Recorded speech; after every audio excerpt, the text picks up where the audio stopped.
पर।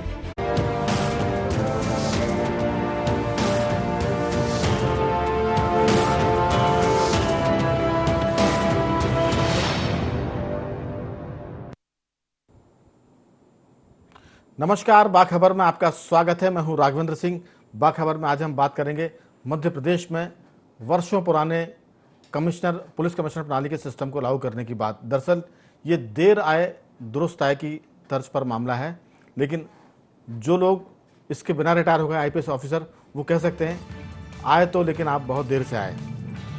मुख्यमंत्री शिवराज सिंह ने कल बड़ा ऐलान किया था और इससे मध्य प्रदेश की कानून व्यवस्था के मामले में कह सकते हैं कि सुधार की गुंजाइश बहुत बढ़ गई है और अब पुलिस का शिकंजा अपराधियों पर कड़ा हो जाएगा।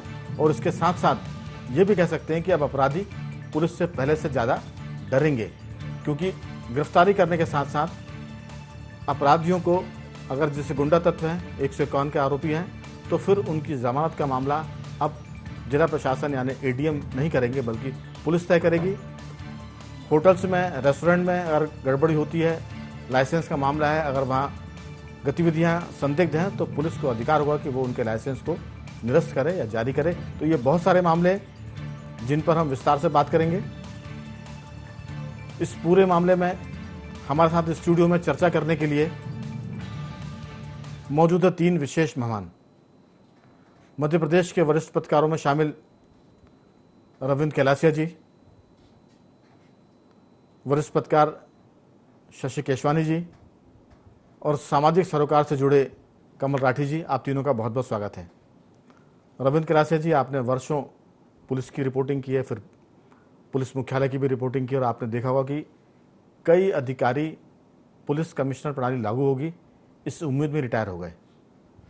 दिग्विजय सिंह जी जब मुख्यमंत्री हुआ करते थे, उसके पहले से जब पटवा जी का कार्यकाल था, सुंदरलाल पटवा भाजपा के मुख्यमंत्री थे, तब से मांग हो रही है। बल्कि ये कहें कि अर्जुन सिंह जब मुख्यमंत्री थे, उस समय से मध्य प्रदेश में पुलिस कमिश्नर प्रणाली की मांग की जाती रही, लेकिन आईएएस अधिकारी, आईएएस एसोसिएशन और आईपीएस के बीच विवाद के चलते किसी भी सरकार ने इस पर काम करने के बजाय टालना बेहतर समझा।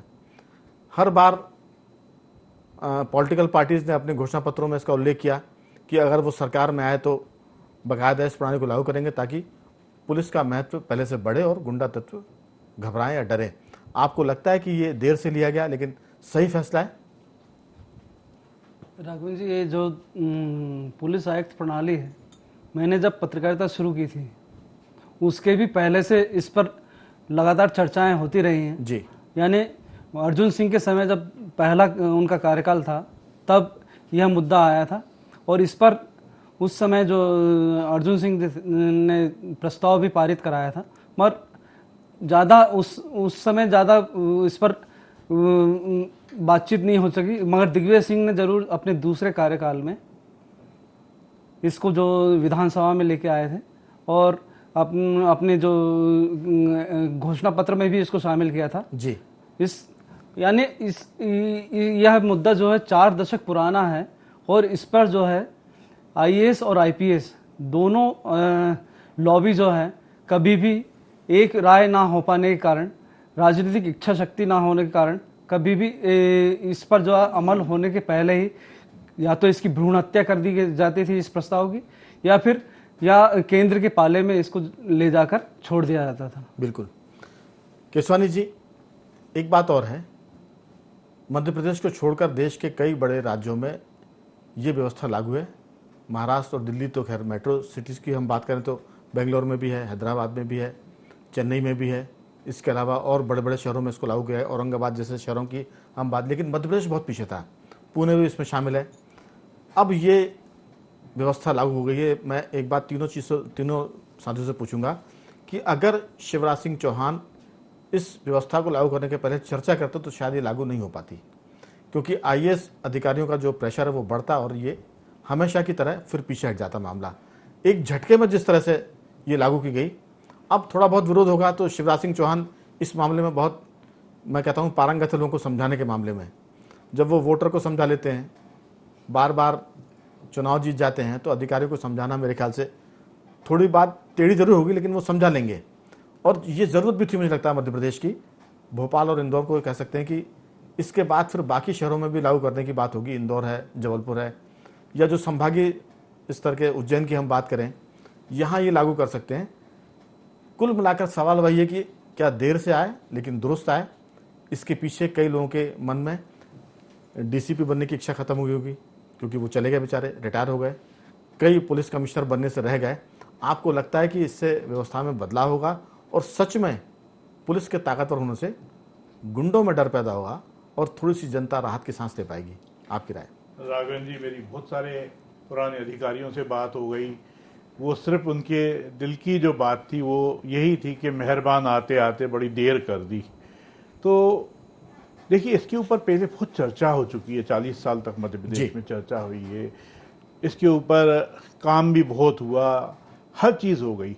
अब देखिए, ये जहाँ भी प्रणाली है वहाँ सफल रही है बहुत अच्छे तरीके से, चाहे बम्बई देख लें, दिल्ली देख लें, बाकी बेंगलोर देख लें, छोटे शहरों में भी अब ये बहुत सफल हुई है। चक्कर क्या थी, तो कानून व्यवस्था दो एजेंसियों के बीच में भटकती रहती थी, बॉल की तरह फुटबॉल हो जाती थी। वो लात मारता था इधर, वो लात मारता था उधर। कोई गुंडा है, उसको जिला बदर करना है, डीएम करता ही नहीं था कई बार उस पर। डीएम का काम है असल में रेवेन्यू इकट्ठे करना या दूसरे मसले, उसका भी काम बहुत ज़्यादा होता है। वो इतना काम कर ही नहीं पाता कि मतलब पुलिस की चीज़ें देखे। पुलिस अधिकारियों को हमेशा ये रहता था कि वो डीएम के आगे पीछे इसलिए ही घुमा करते थे कि उनसे चीज़ें इम्प्लीमेंट करवानी होती थी। अब दो एजेंसियों के बीच में हमेशा ये समस्या रहती ही रहती है। अब इनके पास पावर आने से ये अच्छी तरह काम कर पाएंगे। इनकी जो काम करने की शैली है वो बदल जाएगी, पर इसके ऊपर थोड़ी सी एक निगाह भी रखनी पड़ेगी कि कहीं उसमें कुछ चीज़ें गलत न होने लगें। पुलिस कई बार निचले लेवल पे बहुत सख्ती ज़्यादा कर देती है, लेकिन लोगों के बीच में भय होना भी पुलिस का ज़रूरी है, जो लोगों के मनों में भय खत्म हो गया आजकल। बिल्कुल। कमल राठी जी, समाज क्या सोचता है इस बारे में, आपकी इसमें क्या राय है? लेकिन एक बात तो ज़रूर है कि लोग कहा करते थे कि पुलिस का इकबाल कमज़ोर पड़ गया है। अगर पुलिस का इकबाल बुलंद हो, गुंडों में डर हो, तो शायद फिर जो छोटे मोटे अपराध होते वो तो कम हो ही जाएंगे। लेकिन जैसी बात केशवानी जी कर रहे थे, रविंद्र कलेसा जी ने की है कि कई बार कलेक्टर को टाइम ही नहीं होता है, क्योंकि वो बाकी इतने कामों में उलझा रहता है, ओवरलोडेड रहता है, उस पर इतने बर्डन होते काम के कि वो पुलिस के मामले में थोड़ा सा उसकी सेकंड प्रायोरिटी होती है, जब तक कि कोई गंभीर मामला ना आ जाए। अब जो बात होगी कि आपने किसी को गुंडा एक्ट में बंद किया है, तो जाहिर है कि वो पहले जाता था एडीएम के पास। एडीएम सोचते थे कि एक मुसीबत है, इसके लिए बैठना पड़ता है 2 घंटे, शाम को 4 बजे पुलिस लेकर आती है कि 200 लोग पकड़ लिए, उनको जमानत करो। अब ये होगा कि पुलिस इस पर तय करेगी, और पुलिस को पता है कि कौन बदमाश पुलिस को दिक्कत पैदा करता है, कौन बदमाश लड़कियां छेड़ता है, या इनका गिरोह कैसा है। तो वो अपनी प्राथमिकता के आधार पर कि जिससे कानून व्यवस्था बनी रहे और गुंडों में डर पैदा हो, वो उस हिसाब से जमानत देगा नहीं देगा वो खुद तय करेंगे। अभी तक कलेक्टर तय करते थे, एडीएम तय करते थे, जिनको पता ही नहीं होता था कि पुलिस कितनी मुश्किल से इनको पकड़ कर लाती है, और वो 2 मिनट की सुनवाई के बाद उनको जमानत देते थे। तो ये सब चीज़ें मेरे ख्याल से आने वाले दिनों में सामने आएंगी। और जैसा शशि जी कह रहे थे कि थोड़ी निगरानी की ज़रूरत है, तो पुलिस पर निगरानी तो पूरा समाज करता है, मीडिया करती है, विपक्ष करता है, समाज के जो जिम्मेदार लोग हैं वो भी करते हैं। ये सब चीज़ें तो रहेंगी। आपकी राय? इसमें मेरी राय बड़ा स्पष्ट ये है कि एक तो भोपाल को मेट्रो का दर्जा नहीं था, तो शायद इसलिए बहुत सालों तक ये पेंडिंग रहा। तो मेट्रो ट्रेन आने के कारण एक मेट्रो का दर्जा भारत सरकार द्वारा भोपाल को दिया गया। दूसरा, इसमें मुझे कहना है कि बहुत अंतर अपन ने जिस इस मुद्दे को बहुत बड़ा जैसे व्यापक तौर पे बताया जा रहा है, उसकी जगह एक आईजी लेवल का आदमी या एडिशनल डीजी लेवल का ही आदमी कमिश्नर बनेगा, तो वो एक प्रथा हमारे यहाँ ऑलरेडी पैटर्न में है जी। एक कुछ ऐसी चीजें थी जिसमें कि पुलिस के पास कम अधिकार थे और राजस्व वालों के पास ज्यादा अधिकार थे।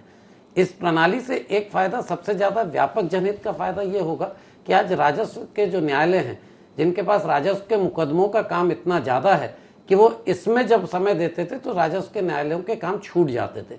मतलब अपन किसी काम के लिए जा रहे हैं, उन्होंने कहा साहब आज धरना हो गया, वहाँ चले गए एसडीएम साहब, वहाँ आंदोलन हो गया साहब, वहाँ पर एडीएम साहब चले गए।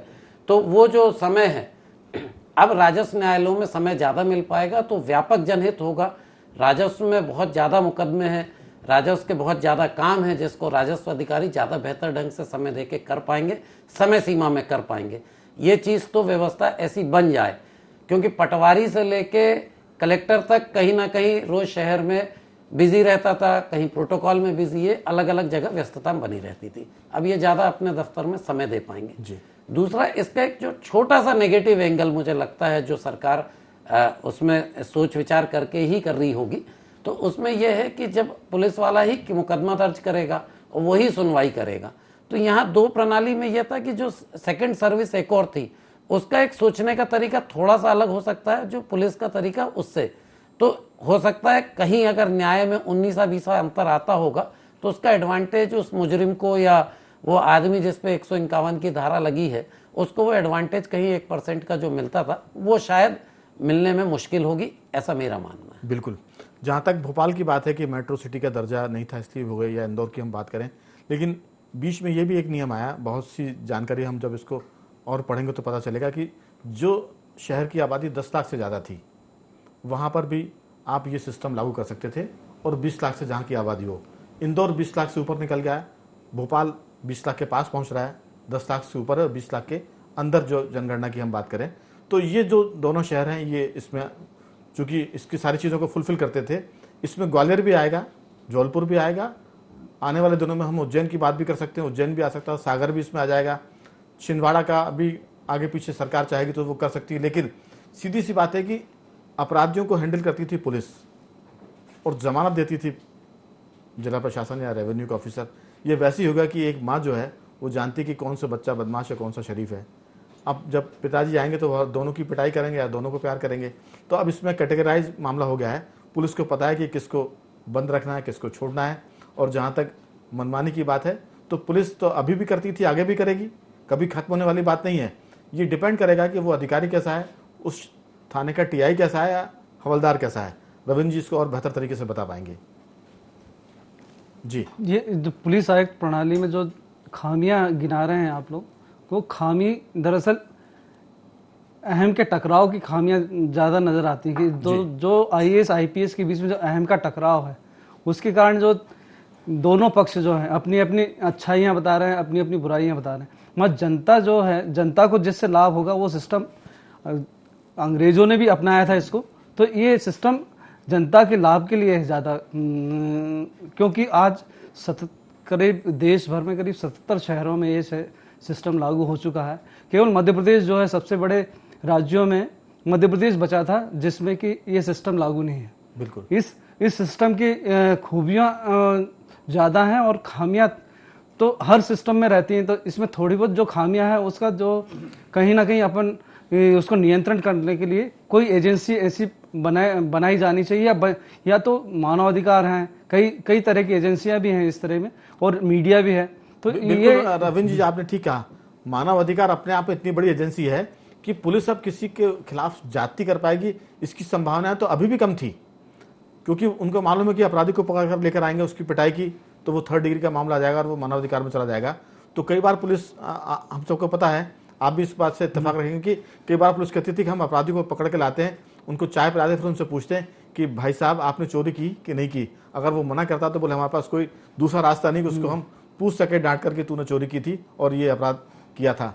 तो ये तो मेरे ख्याल से पुलिस पर निगरानी के तो बहुत से तरीके हैं। पॉलिटिकल पार्टियां हैं, विपक्षी दल होता है, हर गली मोहल्ले में पार्षद होते हैं, तो उनका प्रेशर तो होता है। लेकिन जिस बात की आशंका जताई जा रही है रविंद्र जी कि अगर पुलिस की अपराधियों के से साठगांठ हो गई तो फिर सुनवाई में थोड़ी सी दिक्कत जाएगी, फिर पुलिस ही उसमें आरोपियों को पकड़ने वाली और वो छोड़ने वाली है। ये तो फिर ये एक बस है छोटा सा हिस्सा, लेकिन हर चीज के 2 पहलू होते हैं। ये तो हर सिस्टम में कहीं ना कहीं इतनी खामियां रहती हैं। तो ये अब मौजूदा सिस्टम में भी खामियां हैं। पुलिस जिस अपराधी से साठगांठ करना चाहती है या करती है तो उससे तो कलेक्टर या एसडीएम वो भी नहीं रोक पाएंगे इसको। बिल्कुल, आप आज भी नहीं रोक पा रहे हैं। तो इसको केवल इस बिना पे इसको नकारा जाए, ये तो मैं नहीं मानता कि इसको नकारा इसको नकार तो वैसे कोई नहीं रहा है। मुझे लगता है कि सिर्फ अगर आईएएस अधिकारियों के भी मन से पूछेंगे अकेले में तो वो कहेंगे कि नहीं सिस्टम तो ठीक है। चूंकि आईएएस अधिकारियों के अधिकार कम हो गए हैं तो कोई भी व्यक्ति जिसके अधिकार कम होते हैं उसको छोड़ना नहीं चाहता। वही अहम मानवीय स्वभाव है कि जो चीज उसके पास है भले ही वो फालतू पड़ी हुई है लेकिन रखी रहे। अपने यहाँ इसलिए कहता है ना कबाड़ा आदमी इकट्ठा कर लेता है, तो कई बार प्रशासन में भी अधिकारों के कबाड़े इकट्ठे हो जाते हैं। तो मुझे लगता है कि ये कम से कम जो अधिकारों का कबाड़ा इकट्ठा हुआ है जिसका लोग उपयोग नहीं कर पाते थे उसको दूर करने में भी मदद करेगा। केसवानी जी मगर जी, आपने जी हाँ आपने जो एक बात कही थी कि जो किसी यानी चर्चा करने के बाद इसको लागू करने का, तो चर्चा करने के पहले अगर की जाती तो वही हाल होता जो कमलनाथ 15 अगस्त को करने वाले थे, और 1-2 दिन पहले उनने आईएएस लॉबी से केवल चर्चा की थी, और वो जो है ड्राफ्ट बना का बना रह गया और उसको आज तक लागू नहीं हो पाया। बिल्कुल आपने ठीक कहा। ये अगर लागू हो पाता तो फिर अर्जुन सिंह से बड़ा कोई प्रशासनिक मुख्यमंत्री नहीं था। वो जब लागू नहीं कर पाए, जैसे ही आपने इसमें लोगों से संवाद किया, अधिकारियों, आईएएस एसोसिएशन से, अधिकारियों से, हम आपको बता दें कि हम आईएएस अधिकारियों के खिलाफ नहीं है, लेकिन जिसका जो काम है वो उसे करना चाहिए। पुलिसिंग का काम आईएएस अधिकारियों का नहीं है, तो जाहिर है कि ये काम पुलिस को करना चाहिए। और कहीं ना कहीं ये पुलिस कमिश्नर प्रणाली के चलते ये काम पुलिस के जिम्मे पूरी तरह से हो जाएगा। मुझे लगता है केसवानी जी, अधिकार जरूर कटे हैं, लेकिन कहीं ना कहीं आईएएस अधिकारी जो कलेक्टर होते थे जिलों में, वो राहत की सांस भी लेंगे कि अच्छा हुआ, एक तरह की मुसीबत और बला से हम मुक्त हो गए। क्योंकि कई बार उनके पास भी टेलीफोन जाते होंगे कि इस अधिकारी को आप जो है एनएसए में बंद कर दीजिए, इसको आप आज जमानत दे देना, इसको आप जमानत नहीं देना। इस तरह के कई बार बहुत पॉलिटिकल प्रेशर आते हैं जो वो फेस करते होंगे। मेरे ख्याल से उनसे उनको निजात मिलेगी और ये उनके लिए खुशी का सबब हो सकता है। जी राघवन जी, सबसे अच्छी बात तो ये है उनके लिए, उनको काम करने का सही समय मिलेगा जो पहले नहीं मिल पाता था। कई चीज़ें वो अच्छी तरह से नहीं कर पाते थे। एक अच्छी बात कमिश्नर प्रणाली में ये है, सबसे अच्छी बात जो मेरे को नज़र आती है कि जिम्मेदारी भी बहुत बड़ी हो गई उनकी। सिर्फ उनको अधिकार ही नहीं मिला, जिम्मेदारी भी मिल गई। जिम्मेदारी जब मिलती है तो आदमी ज़्यादा जिम्मेदारी से ज़्यादा अच्छे से काम करता है। जैसे कल पे किसी को जिला बदर करना है तो एसपी को 4 बार कलेक्टर को कहना पड़ता था कि इसके क्यों कर रहे हैं, क्यों नहीं कर रहे। कलेक्टर उतनी आसानी से सबको जिला बदर नहीं कर पाते थे, उसके पीछे उनकी बहुत सोच रहती थी, क्या करेगा बाद में शहर में वापस आके ये बदमाशी करेगा। लेकिन पुलिस की अब निगरानी रहेगी उसके ऊपर। केसवानी जी, इसमें एक बात और है जी, कलेक्टर को पता ही नहीं कि जिसको पुलिस कह रही है कि आप इसको जिला बदर करिए, हाँ, तो इसलिए वो कितना समाज को तंग कर रहा है, कितना पुलिस को परेशान हाँ, करता है, वो है जो उनको अंदाज ही नहीं होता था। नहीं, वही वजह है ना, वो करने से डरते थे। कई बार सोचते थे कि मैं गलत आदमी को तो नहीं कर रहा हूं। उनकी बहुत अलग सोच रहती थी उसके पीछे। तो अब जो है इनको काम करने में बहुत आसानी हो जाएगी। और देखिए क्या है, जब अधिकार रहता है आदमी को काम करने में मजा भी आता है। आज आप सोचिए कि एक एसपी की पावर बहुत कम हो गया। डीआईजी किसी टीआई को हटाना है तो बहुत सोचता है। कमिश्नर के पास एक तो एरिया छोटा हो गया, अभी जैसे एडीजी के पास है तो एरिया बहुत बड़ा था, अब एरिया इस पे छोटा हो जाएगा, अच्छे से काम कर पाएंगे। उनके 3 डीआईजी रहेंगे, एसपी रहेंगे, एडिशनल एसपी रहेंगे, उसकी निगाह रहेगी। जो भी रहेगा कमिश्नर, उसकी निगाह रहेगी सबके ऊपर, टीआई के ऊपर भी निगाह रखेगा, सब करेगा, काम करेगा, वो आसानी रहेगी। जब निगाह रहेगी तो शहर में कानून व्यवस्था बहुत अच्छी होगी। भोपाल की जिस तरह से ट्रैफिक व्यवस्था खराब हो गई, अब ट्रैफिक की व्यवस्था ही पुलिस देखने से बचती है। आज की तारीख में पूरे शहर में अतिक्रमण हो गया है, कोई कार्रवाई नहीं होती उसके ऊपर। अब इसके बाद तो सब कार्रवाई होने लगेगी ना। बिल्कुल। राठी जी, पुलिस का जहाँ तक मामला है उस पर जिम्मेदारी बढ़ी है, अधिकार बढ़े तो जाहिर है कि उस पर जिम्मेदारी बढ़ गई है। अब बहुत सारी चीज़ों के लिए पुलिस नहीं कह सकती कि ये मामला जिला प्रशासन के अधीन था, अब वो उन पर सीधा आएगा तो कहीं ना कहीं पुलिस की जो परफॉर्मेंस है वो सुधरेगी। और मुझे लगता है कि रविंद्र जी से भी मैं पूछूंगा इस बात को, अब जो पुलिस कमिश्नर होगा वो एडीजी रैंक का आदमी होगा, क्योंकि भोपाल की हम बात करें तो यहाँ एडीजी रैंक के अधिकारी को भोपाल के आईजी का भी चार्ज था।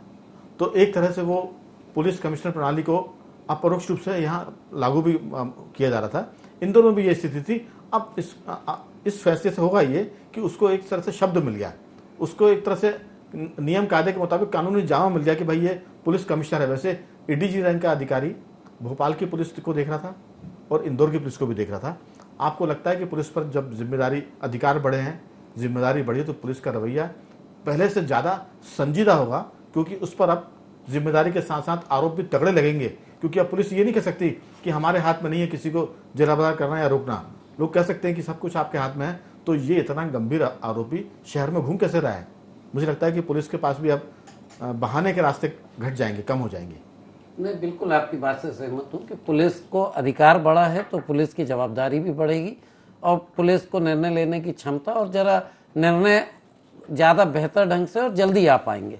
और वहीं मैंने बताया दूसरी ओर कि राजस्व में जो इसमें इससे ज़्यादा जनहित जो है वो राजस्व के अधिकारियों को इस भार से मुक्त मिलने पे आम जनता, जिसको 99% जनता को तो राजस्व से काम पड़ता है, 1% जो क्रिमिनल है या क्राइम टाइप का है उसे ही पुलिस से काम पड़ना है, तो 99% लोगों को तो बेनिफिट ही मिलेगा, क्योंकि राजस्व न्यायालय खुले रहेंगे, दिन भर चलेंगे तो ज़्यादा बेहतर होगा।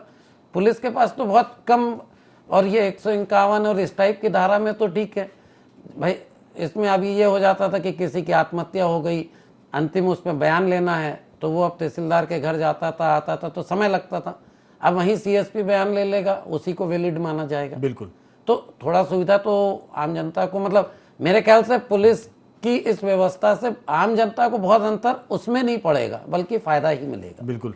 एक बात और है जो सब पूरी चर्चा में निकल कर आ रही है कि कलेक्टर का काम, जिला प्रशासन का काम था कि आप व्यवस्था को बनाइए, रेवेन्यू इकट्ठा करिए और डेवलपमेंट पर काम करिए कि शहर का नियोजन किस तरह होगा।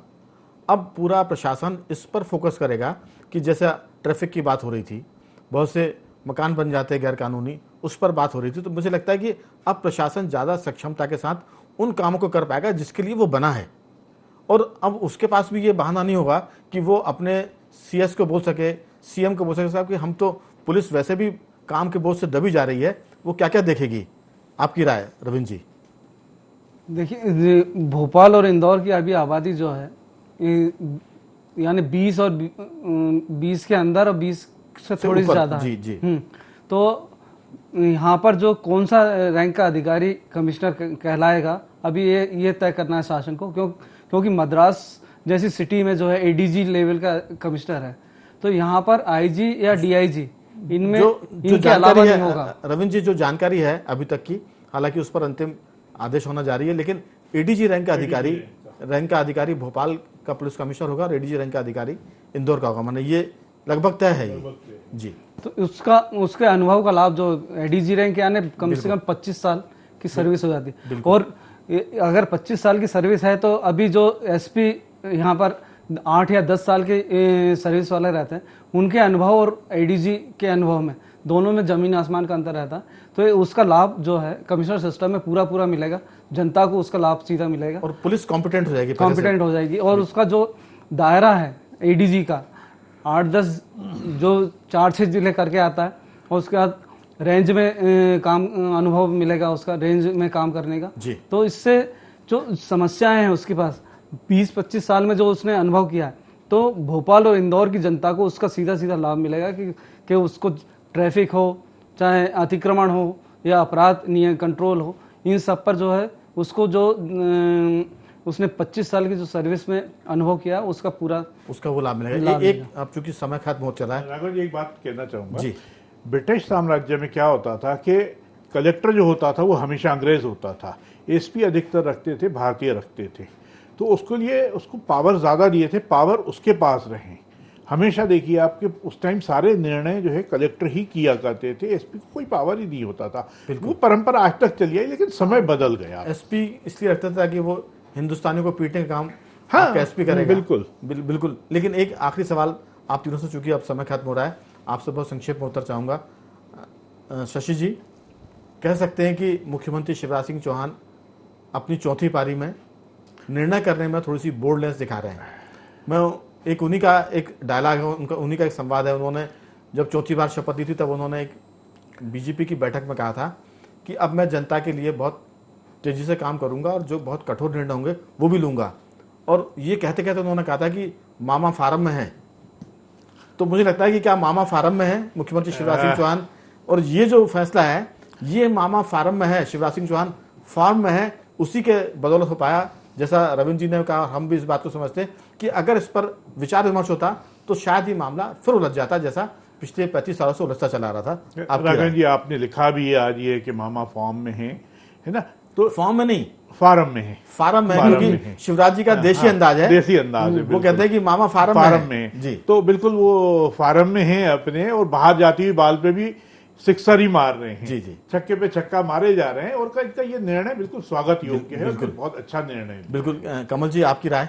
बिल्कुल, चौथी पारी मामा बिल्कुल फार्म में है, लेकिन मुझे एक आपके माध्यम से एक निवेदन उनसे ये है कि उनका फार्म तो चल रहा है, लेकिन जो अधिकारी हैं वो कई जगह आंखों पे धूल झोंक के काम को गलत दिशा में ले जा रहे हैं, तो उस पर अगर वो मॉनिटरिंग और थोड़ी बढ़ा दें तो मुझे लगता है काफी बेहतर काम इस पर भी हम कभी बातचीत करेंगे, लेकिन मामा फार्म में आपकी अंतिम टिप्पणी और उसके बाद कार्यक्रम को हम आगे बढ़ाएंगे। जी मामा फार्म में इससे दिखते हैं कि हबीबगंज को जो है रानी कमलापति रेलवे स्टेशन करना, उसके बाद आदिवासियों के लिए जो हेरिटेज शराब नीति लाना, ये सब फॉर्म का नतीजा है। और एक चीज और, गृह मंत्री नरोत्तम मिश्रा ने यह भी कहा कि हबीबगंज थाने का नाम हम बदलेंगे और रानी कमलापति के नाम से वो थाना किया जाएगा। तो इस मामले में कह सकते हैं कि मामा तो फॉर्म में ही है, उनके गृह मंत्री भी फॉर्म में है, और वो भी अब हबीबगंज थाने का नाम रानी कमलापति के नाम पर करने का उन्होंने फैसला किया है। तो बाखबर में आप तीनों मेहमानों का बहुत बहुत धन्यवाद कि आपने चर्चा में हिस्सा लिया। दर्शकों को हम बता दें कि ये जो फैसला है पुलिस कमिश्नर प्रणाली का, वो जनता के लिए बहुत फायदेमंद है और प्रशासन पहले से ज़्यादा असरदार होगा, ऐसी उम्मीद कर रहे हैं। कलेक्टर अपना काम करेंगे, वो जो शहर के नियोजन की बात है, डेवलपमेंट की बात है, उस पर काम करेंगे, और पुलिस अधिकारियों पर नकल कसेगी और उनकी डटाई करेगी। तो बाखबर में आज सिर्फ इतना ही। कल किसी और मुद्दे पर आपसे बात करेंगे, तब तक बने रहिए हमारे साथ और देखते रहिए IND24।